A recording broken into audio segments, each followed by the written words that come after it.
Nuwun, Mbah. Nuwun. Iya.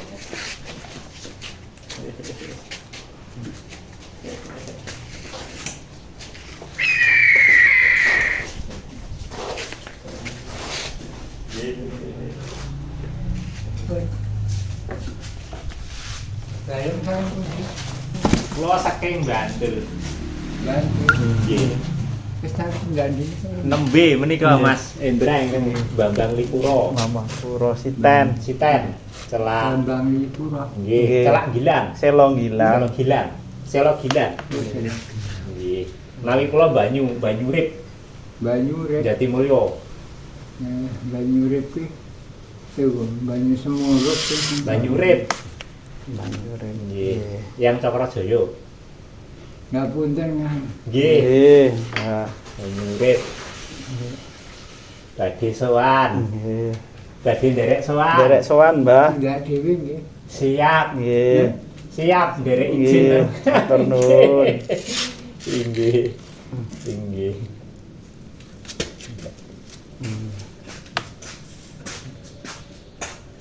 Dicoleke lagi.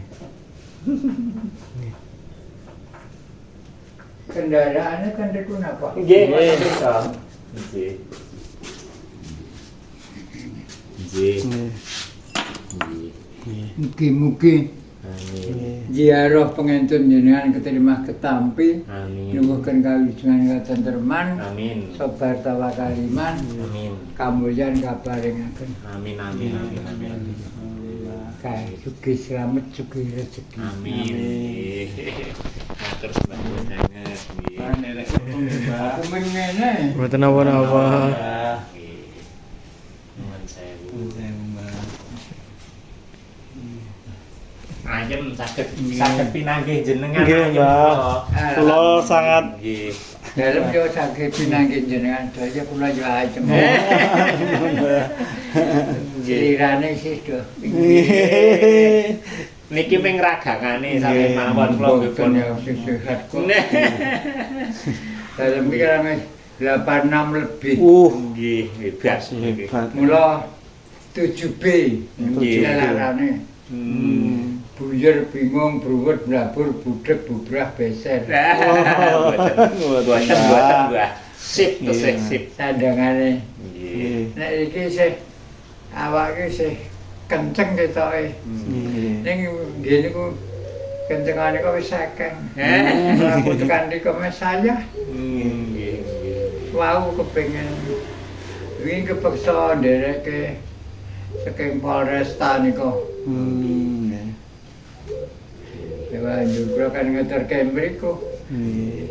Pakai mobil aja saya nanti muter aku. Nggih. Mbah, badhe tanglet, Mbah. Lakune ning Mohon tanglet, Mbah. Mbah Syekh Jangkung mriki napa cucune Syekh Jangkung Pati nggih, Mbah? nek Syekh Jangkung menika mriki Syekh Jangkung kalih Syekh Jangkung Pati hubungane menapa, Mbah? nah mangke riye Nggih. tak aturke. Nggih. Rembang wonten Sajangku. Oh, nggih. Miyono Pati wonten. Nggih.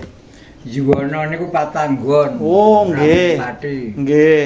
Yur Palembang, Palembang, Cirebon, Cirebon nggih. Banten. Mriki mana yang benar? Oh. Yang mboten mriku Madinah wonten. Madinah nggih wonten. Mana yang benar? Jadi sebenarnya satu nggih Mbah nggih, setunggal nggih Mbah. Satu. Makrifat. Syariat toreko dakat makrifat yang sudah makrifat. Jadi bondo donya derajat pangkat. Anane niki M Islamnya. Manembah manunggaling kawula Gusti. Sekarang kan nganggo Rasul Islam. Nggih, nggih. Islam ISLAM bisa subuh rasa maghrib. Nggih. Perilakunya tidak terpikirkan, Nggih. dipikir ming salat. Nun sewu lho. Nggih, nggih, nggih. Kuwi ngaji makrifat. Nggih, nggih. Islame wali beda. Nggih. Waliullah ngawali lilane Allah, urip ki sing iman ikhlas. Nggih. Yo Islam hidup itu yang iman dan ikhlas. Nggih. Sabar. Sabar. Sono wedang isih panas ngenteni rada adem. Nggih. Sabar. Nggih. Luhur. Luhur. Luhur itu jalankan yang benar, tinggalkan yang enggak benar. Nggih. Anda pasor. Nggih. Di Anda pasor aja rumangsa bisa bisa rumangsa seperti kehendak Allah. Ora kula jenengan. Nggih, nggih, nggih. Jenengan tekan iki wah atas berkat rahmat kuasa Allah. Nggih, Mas.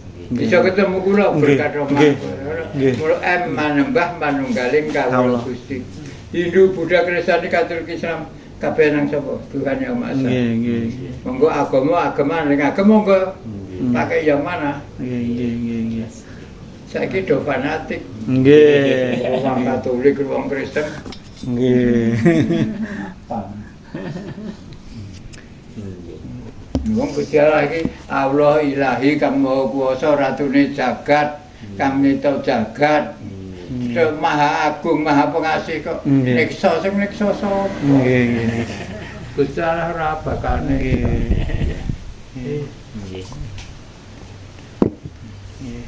Sing nisiksa ana cobaan Allah ra iki. Lho nek Gusti Allah ndak ada. Nggih. Mula urip niku mung awan bengi.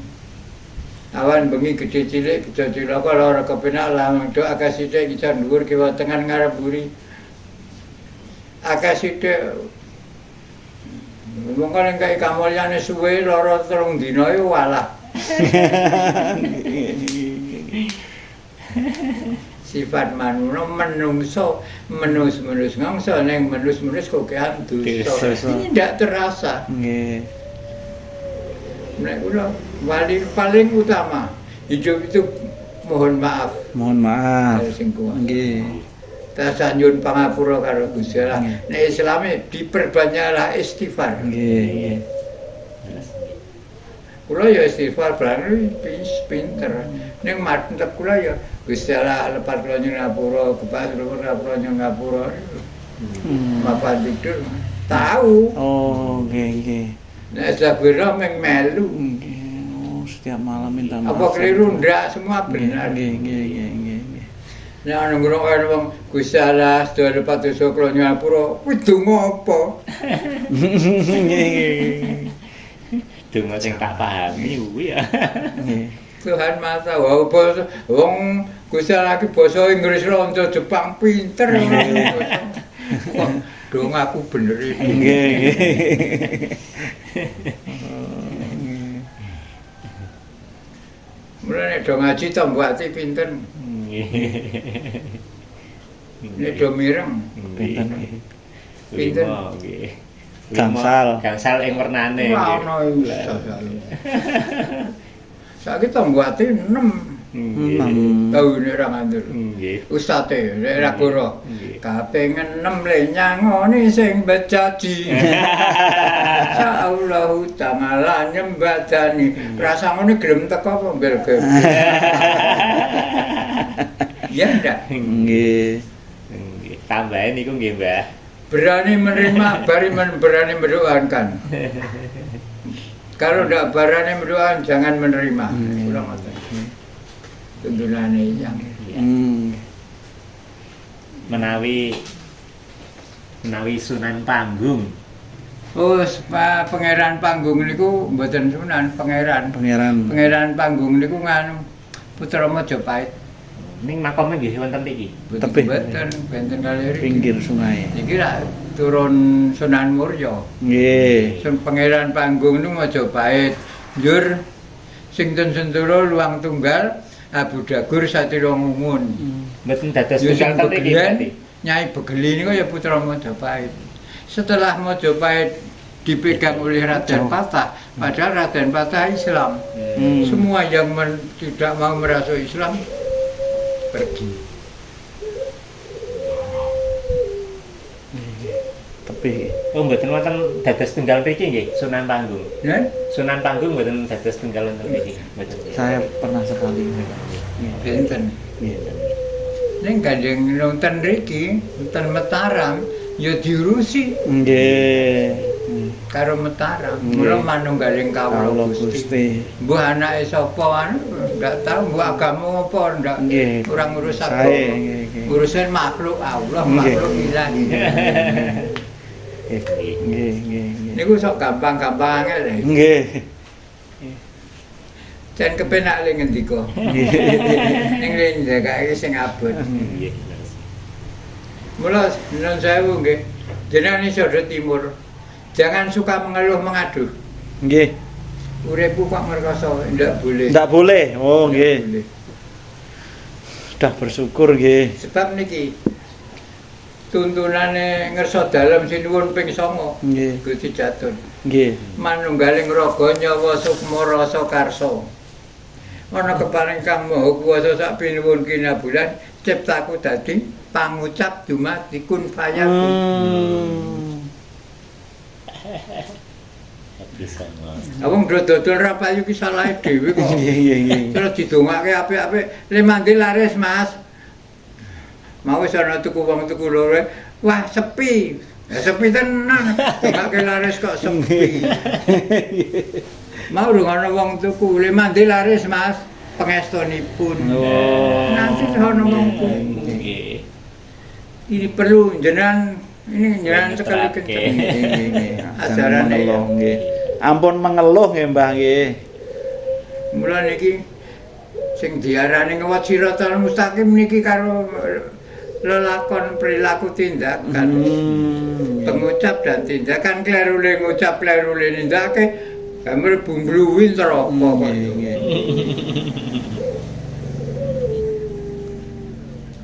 Ning karang kula dalam sewu.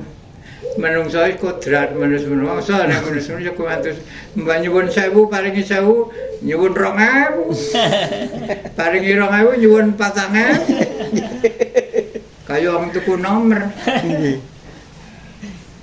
nah karepe nek wis nembus 2000 wong nembus 2 nomor njaluk 3 nomor njaluk 3 nomor njaluk 4 nomor Nggih. Oh. sakniki do nek riyen sakniki tulene Hongkong. Nggih. Nek riyen SDSB tahun Totor. niku 80 90. Nggih. Silakan. Nggih. Wong nek sewu tuku nomor ki ikhlas kok. Nggih. Bayar lu njur kewalik wah kewalik. Wong kewalik kok ngguyu.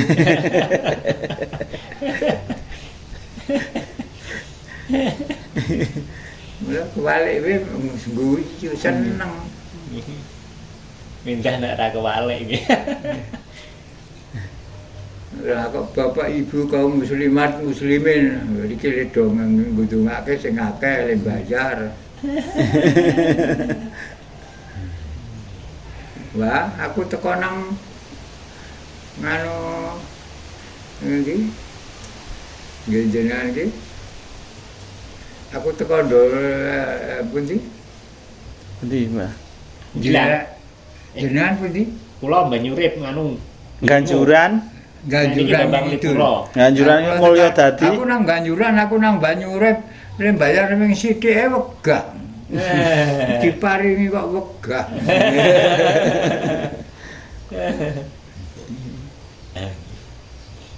Yang jangkung lu lampah itu, putra Sunan Muryo. Urip mesti di masalah. Ketika yang jauh kagungan masalah, ngetutke hubungan kiciran putih ngetan berabas tekan Belambangan. Hubungan kiciran putih apa? Perjalanan hidup. Perjalanan hidup. Perjalanan hidup yang suci. Nggih, nggih, nggih. Tekan Belambangan 3 tahun. Terus mampir Rembang gawe masjid. Nggih. Tapak Cilat. Nggih. Terus pulang kundur meneh nang Miyono Padinglandro. Nggih, mandho. Ngaji Sunan Kudus. Nggih, oh Nah, nggih. Sunan Kudus yo pinter. Nggih. Lah wong ngerti kok ngaji ndine. Nggih. Kok ora kei pulangan. Buat 40 dina kok sejengkar. Nggih. Pamitan ngetutke laku ning urip ngulon bapas tekan Pasiraman sak kulon ngendi Kadilangu. Nggih. Kepruk Prayaguna. Prayaguna kayak nggawa kambil nggih deres nyur nggawa kambil takon apa dikambil tuwa gadah calon cikal kalih kene tak tukune dituku 3 ringgit jaman temen. Dit kok ngendi ya kok iso. Diampirke ora kersa. Aku neruske laku nggawa kambil loro. Kan Jepara ambyur segoro. Sing nggo praon bantalan. Kelamat Bapak ini kelompok kalih menurut saya bermakna. Hidup alam itu cuma 2. Itu 9 bulan. Kentir tekan kising samudra Palembang. Palembang kayak pekebluk. Nah, kurangan Sultan Palembang timbali kowe wong endi kenapa nang kene kayak pekebluk kowe sing gawe lara mboten. Kowe tak pateni mboten. Iku Gusti Allah. Kowe iso nulungi mbok bilih nek Gusti Allah ngijabahi terus mangke salat bengi salat ngerekangan wong Palembang waluya temahing jati waras kabeh. Nek saiki Covid Nggih. waras kabeh dijodohke putrane Sultan Palembang. Raden Ayu Rena di luwe. Jadi Raden Ayu tendika 2 tahun keputra setunggal putri Raden Ayu Raden Suntri. Rara Suntri. Kan dadi Sultan Palembang sejarah Sembara Wongko ra kersa kepenaan. Terus pamitan terus laku ambyur segoro 9 bulan lagi. Tekan Cirebon ya bae kebluk. Sultan Cirebon 7 hari 7 malam ora sare ora dahar mprihatinke keluarga, daerah, wilayah. Tanpa wisik kene ana sawijining duwis kang bisa nambani golek ana nang pinggir pesisir, goleki ketemu kepethuk Eyang Jangkung. Jangan nang Kasultanan kon nambani nyuwun banyu sak bokor gedhe kon ngratake sak tetes ora akeh. Sak Cirebon mari kabeh dipek mantu Sultan Cirebon. Jodohke Raden Ayu Raden Ayu Pandanarum. Tendika 2 tahun nuruni putra Raden Mukmin. Raden Mukmin ya Banten kena prahara gedhe ngerti Banten karo Cirebon ki kakang adi dijaluki tulung tekan Banten prahara dundurke do mundur kabeh. Nggih. Kabeh njur bali Cirebon nang Banten ya gawe bekas. Nang bali Cirebon pamitan karo Sultan Cirebon neruske lakune urip ngidul kulon, ngidul ngitan bablas tekan Pekalongan. Nggih. Tekan Pekalongan njur desa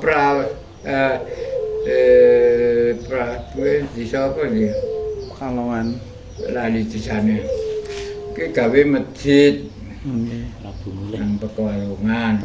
Terus harus kepake laku ngidul ngulon tak kidul kulon Mataram sampai di sini. Sampai kulon Jadi 3 tahun gawe masjid Al Furqon. Oh, teng riki, Mbah. Nggih. Gawe masjid Al Furqon. Terus kerapyak niku isih rawa alas gedhe, rawa gung. Pranti nggo kukum sakjroning 15 sasi. Teng Krapyak kungkum. Nggih, kerapyak itu riyen isih telaga. Rawa. Nggih. Alas iki riyen ya alas padane kaya niku gak iso. Nggih. Kungkum. Mas konangan Sultan Agung timbali beber ngelmu sejati Sultan Agung kawon sepuh njur dipek sedulur Sultan Agung garwa Raden Ayu Retno Jinoli njur ora nuruni karo nganyu Mataram diangkat Panembahan Syekh Jangkung supaya melu apa hubunge negara. Nah ini yang Jangkung ora kersa monggo diasta. Monggo Dimas diasta. Aku tak terima kene iki wae. Ten Mataram 9 bulan. Nggih. Iman Sufingi saka Madinah. datang ke Mataram. Nggih. Ngabari nek Sultan Sangsul Ngalam ngerum arep mecah tanah Jawa. Mergo ra kondange Sultan Agung ki Ratu Gung Binathara ngratoni sak tanah Jawa. Arep digebuk pecah saka ngerum. Kon sedya anu bala sing gambleng-gambleng beteng sing dhuwur. Nggih. Kumpantan kondur rembukan Sultan Agung karo Kakang Jangkung. Piye kan? Lah becike didisi wae rono. Engko tak nyiapke bala tentara sing rasah cukup aku karo Dimas. Nah, kamu menjur piye wis mengko to. Nek Gusti Allah ngijabahi ora bakal kalah. Manut Sultan Agung mangkat wong loro tekan ngerum. Ngerum nyuju karo nalun. Konangan tak Sangsul Ngalam utusan Patih Narapraja kae kaya wong loro kudu wong ngerum. Wonge do cilik-cilik kok ngono kae golek apa timbali nang tak Kasultanan Ngerum. Kowe wong endi? Kula wong Jawa. Mangkatmu ya apa? Wae esuk jam enjing dugi mangkat gambol mangkat dugi iki ya keten jam 11. Sekep tekan riko jam 8 jam 11 manggang numpak apa ngono motor mabur ngono sapa. Nggih. Allah meridhoi ini balas. Utusan Sultan Ngerum. Patih karo Narapraja. Wong loro dicekel kunjara pateni. Pati arep nyekel Sultan Agung, kedune Sultan Agung, kedune yang Jangkung dibengke ngene. Pati dibawa ke rumah, dibengke ngewa, sultane dibawa rumah, dibang-ubenge wong loro jungkir nyempale wae. Babak punya asrah tobat. Nggih. Kenal-kenalan. San ngono njur sak kono telung dina telung bengi ten sejarah. Nggih. Anu beber ngelmu njur asrah tobat pamitan kondur Sultan Agung. Sultan Agung ngendika sok nek ana kajiwan tanah Jawa ya ramu asi kurangan sangu aja do sia-sia do saimbono sangu disagui. Kadang sing alam. Wis pamitan kondur mampir Madinah ketemu Iman Subingi Hambali Hakiki. Jebruk do omong-omongan nek Sangsul Ngalam wis menyerah asrah tobat. Sultan Agung ngendika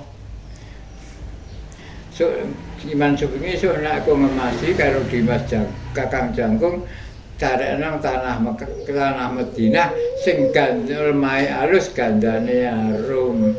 Iman Subingi ngamangsuli mangke meneh tanah Jawa kelangan pepundhut. Sak kidul Mataram ana sing tanah kaya kene kaya Madinah lemah alus gandarane arum sak lor gunung Gamping. Wis pamitan goleki langsung saking mriko. Goleki ketemu ten Imogiri. Kecamatan Imogiri. Kakang Jangkung iki lemahe sing gandane arum halus iki persis karo tanah Madinah Mekah. Kok ana banyu nang isor disebul Sultan Agung mili munggah. Sing ngetutke banyu munggahke Eyang Jangkung. Wis kondur. Kondur nang Mataram. Mata niku sejarah niku dawa banget. Nggih. Pun niku ora bungkas iki tekan mboten. Matur sembah Matur sembah nuwun. Dalem sewu. Nggih. Jenengan Bupati jenengan 2 periode kok Pak Halim. Oh, mriki nggih. Sing dhisik kula mung matur Pak dalem sewu. Monggo kula nderek mbantu. Yo terus 7 Jumat, malam Jumat kula aturi indak mriki. Medal kula monggo mboten monggo. Dilaksanakan. Dadi Nah sing kedua wingi nggih utusan karo Pak Mas Imam karo Pak Wahyu. Mriki. Sok jemaah lagi kan anu Pak Halim kan mriki aku. Kok ketoke mangro tinggal ki ngopo? Aku lho kok kaya doles dawuh ki konang Parangtritis, kula ten Parangtritis. Ning kula ora bergurang anu meng wis rampung. Kula njur mulih. Mulih kula ngepel anu Mas Imam supire Pak Halim niku. Pak Halim harus sampai sini. Jika malam Jumat mriki. Pak, mengapa kok mangro tinggal? Sakone 6M aku. Kok terlalu banyak 6 miliar. Lho engko sike. Jangan ukuran uang 6M. Apa itu? Madep, mantep, manembah, manekung, manyuwun, maneges. Dengan kekuatan ini kok duit langsung kaget. Ditonton kuwi. Wali ki mbiyen ra ndek duit do sekti-sekti. Laksana alhamdulillah jadi. Pak Agung ya jadi, Pak Citan Krisna ya jadi. Bukan saya, kula minta derma kok. Kula manunggaling kawula Gusti saling mendoa. Ngodi nongo. Ngaten nggih, Mbah. Kula sowan rumiyin. Oh nggih. Nggih, kula pinarak mriki mulih niki, langsung. Nggih. Asta dipun Dilalah niki wae mboten sempat mampir. Ngapunten.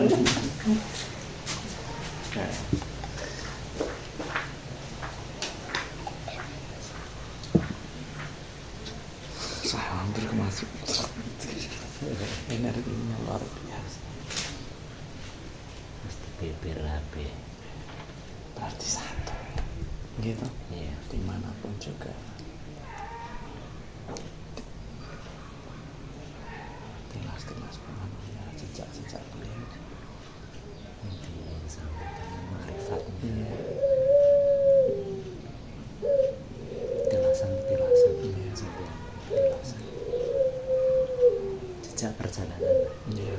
Senang kalau Joko nggak nanti. Makanya banyak. Tapi tetap ya misteri lah kalau iya yang nek DKW ada yang gitu.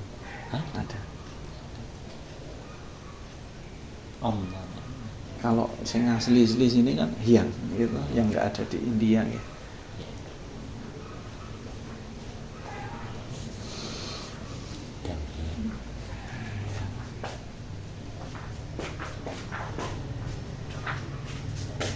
Ya ana wong muni ngobong menyan ngobong dupane musyrik kekon ketemu aku.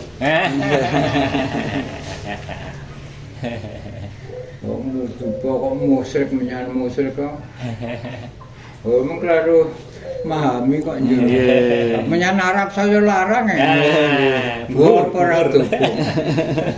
Nek mriko kok mboten musyrik nggih, Mbah.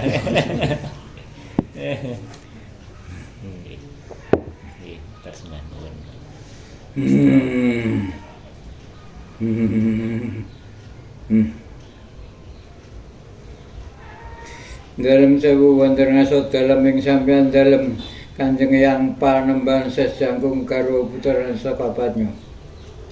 Sukma mulya sukma sejati sukma agung sukma asih sukma dalem Kanjeng Yang Panembahan Sesjangkung karo putra sakapatnya. Wayah-wayah dalem ngabiyantara ngasot Kanjeng Yang. Caos ngabektos, caos jar, gondo arum, gondo sari. Mugi kita saged terima ketampi pangentun sejati dipun ijabahi saking ngarsa dalem ilahi. Kuku sing dupa ing merdapa Gusti Allah ingkang kuwasa ngidinana dumateng panuwun kawula. Serolah sipatolah kodratullah kun fayakun kuat selamat dening kun.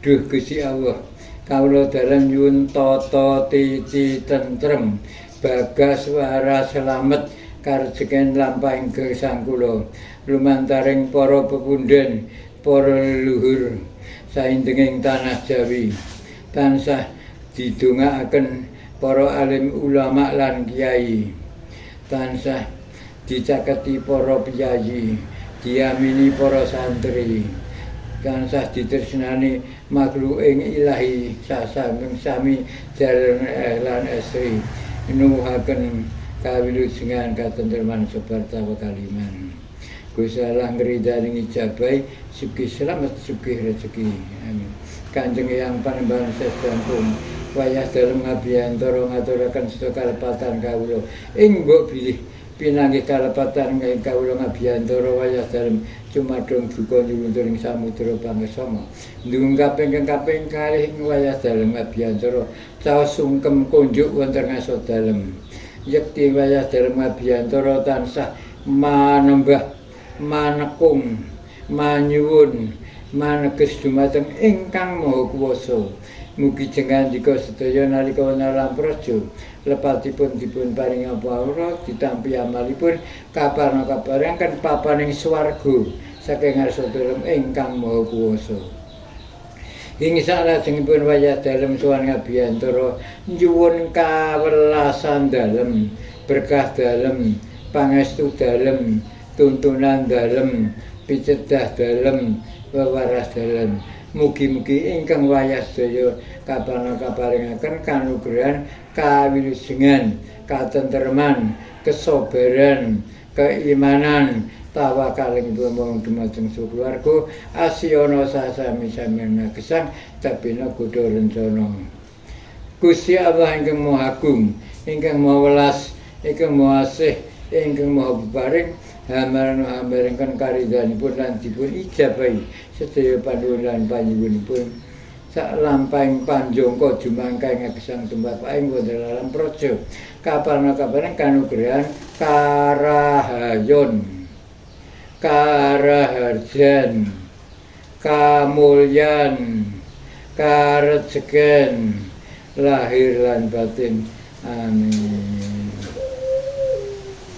Bismillahirrahmanirrahim Allahumma taflana wa bal khairi wa bal barokati wa bal nikmati wa bal rezeki wa bal kuwati wa bal sihati wa bal salamati wa bal ngafiyati wa bal janati Allahumma ngafina min kulli bala'i dunya wa kadzabil akhirati wa syrif manafi hakil qur'ani hadim nabi karim sarad dunya wa sarad akhirati ghafar lahum bi rahmatika ya arhamar rahimin amin manunggaling raga nyawa semara sakarsa keparing kang maha kuwasa sapinipun kinabulan cipta dadi pangucap dumati sugih slamet sugih rezeki ya Allah amin terus Mbak Nur nih Mbak derek izin kita lebet siap ngasa korek Mbak betul Mbak sampun ya kayak kebetulan betul sampun nggih terus Mbak Nur Mbah ngapunten derek foto nggih kula bener-bener tresnani sih Mbah. Dari dulu pengen kesini dulu belum sempat bertemu sih Mbah. Dulu beberapa tahun lalu kesini belum sempat bertemu sih Mbah. Hari ini bertemu kalian nggih derek foto nggih Mbah sareng. Asli mana? Asli Sumber Mulya Mbah. Oh Sumber Mulya. Alhamdulillah. Matur sembah nuwun Mbah. Sumber Mulya iki Bambang Lipuro Bantul. Bantul. Nggih, nggih. Siap Mbak. Kedap Mbah.